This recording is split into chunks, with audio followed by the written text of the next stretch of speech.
La fin du masque en extérieur et du couvre-feu, Thomas Pesquet qui se balade dans l'espace ou encore un accident évité à l'Euro. J'espère que vous allez bien, on est parti pour un nouveau résumé des actualités du jour en moins de 10 minutes. Bienvenue au passage à tous les nouveaux, voilà, je me c'est la première vidéo que vous regardez de la chaîne, et bien vous tombez bien puisqu'il y a plein de bonnes nouvelles aujourd'hui, donc ça fait plaisir. Et puis évidemment si ce concept vous plaît, n'hésitez pas à vous abonner pour ne pas louper les vidéos suivantes, et puis aussi logiquement pour nous soutenir et continuer à porter ce genre de contenu sur YouTube. Allez, on commence donc avec la première actu des actus qui sont tombées aujourd'hui. Je vous l'ai annoncé d'ailleurs sur Instagram dans la journée. C'est les deux annonces majeures du Premier ministre Jean Castex aujourd'hui. Vous les avez sûrement vues, mais en l'occurrence, on va un petit peu les détailler. La première étape, elle va faire plaisir à beaucoup d'entre vous, c'est la fin du couvre-feu à partir du dimanche 20 juin.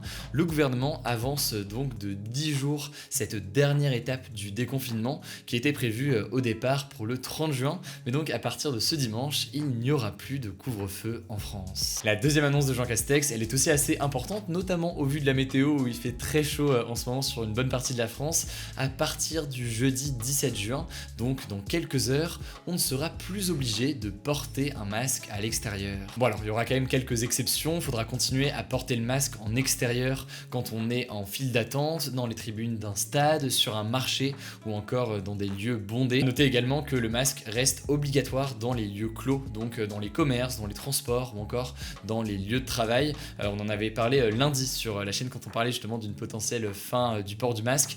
Les lieux clos sont les lieux où se transmettent le plus facilement le virus. Et donc dans ces lieux en intérieur qui sont publics, il y a toujours le port du masque qui pour l'instant reste obligatoire et on n'a pas forcément de date pour la fin de ça pour l'instant. C'est donc des annonces qui marquent un retour à une vie quasiment normale dès dimanche. Logiquement ça fait plaisir, on va pas se mentir, même si ces annonces sont pas mal contestées par certaines personnes.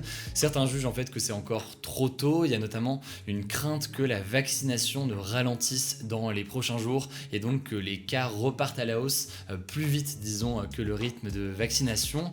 Au-delà de ça, certains jugent aussi que c'est un coup de communication de la part du gouvernement et du président de la République plus qu'une mesure sanitaire. En effet, on est à quelques jours des élections régionales et départementales qui vont se tenir ce dimanche et donc certains pensent que c'est en fait une sorte de coup de com' pour le président de la République pour s'afficher comme populaire à quelques jours de l'élection. En tout cas, le contexte sanitaire est plutôt positif ces derniers jours puisqu'on compte actuellement moins de 5000 nouveaux cas quotidiens et c'est des chiffres qu'on n'avait pas retrouvés depuis le mois d'août 2020. Donc ça en l'occurrence c'est plutôt positif. Après il reste quand même du coup encore des restrictions en France avec des jauges etc.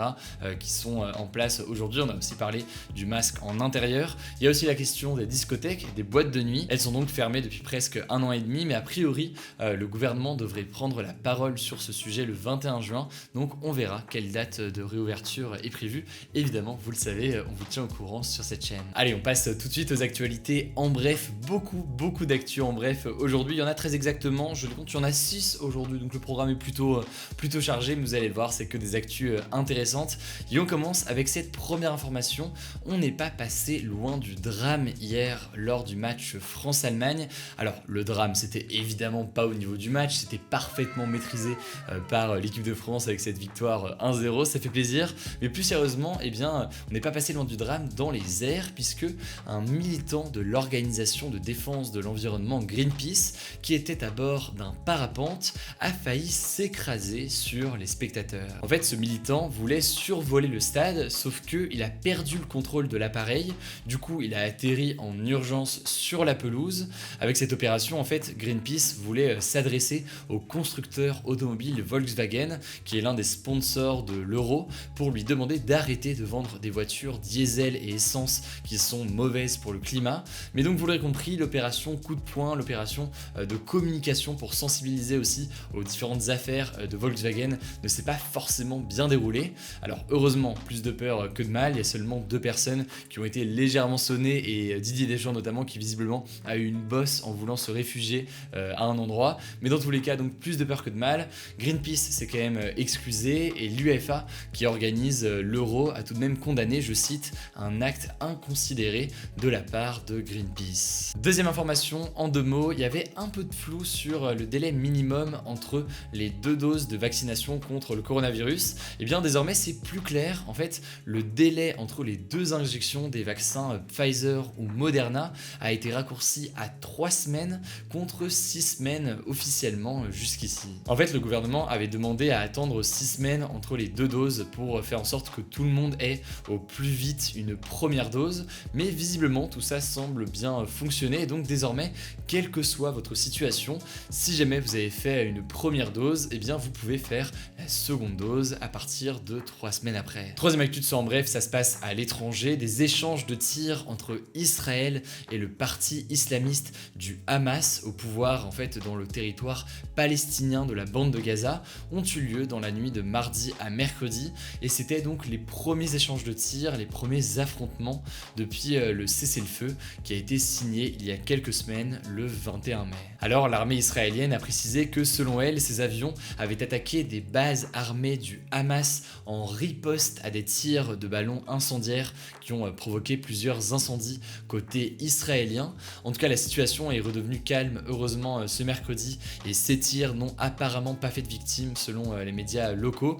Mais logiquement, il faut rester vigilant et plus largement, vous le savez, vous êtes quand même déjà très nombreux à l'avoir vu, mais je me permets de le dire, on a posté il y a quelques jours sur l'autre chaîne Hugo Décrypte que je vous mets directement en description et en commentaire épinglé si vous n'êtes pas encore abonné, une vidéo qui résume en fait, qui essaie d'expliquer le conflit israélo-palestinien qui est logiquement un sujet super complexe. Donc on essaie de comprendre concrètement ce qu'il en est entre Israël et Palestine aujourd'hui, de quoi il s'agit et de voir aussi l'historique. Du coup, si vous êtes perdu sur le sujet et que vous voulez en savoir plus, eh bien n'hésitez pas, la vidéo est faite justement pour y voir plus clair. Quatrième actualité, ça se passe en Hongrie, pays membre donc de l'Union européenne. Le Parlement a voté ce mardi une loi qui interdit, je cite, la promotion de l'homosexualité auprès des mineurs. En gros, en théorie, avec cette loi, il sera désormais interdit dans le pays de montrer à des mineurs des programmes éducatifs, publicités, livres, films ou encore séries qui parlent d'homosexualité ou encore de transidentité. Alors vous l'imaginez, cette annonce a fait beaucoup réagir. Plus de 5000 personnes se sont réunies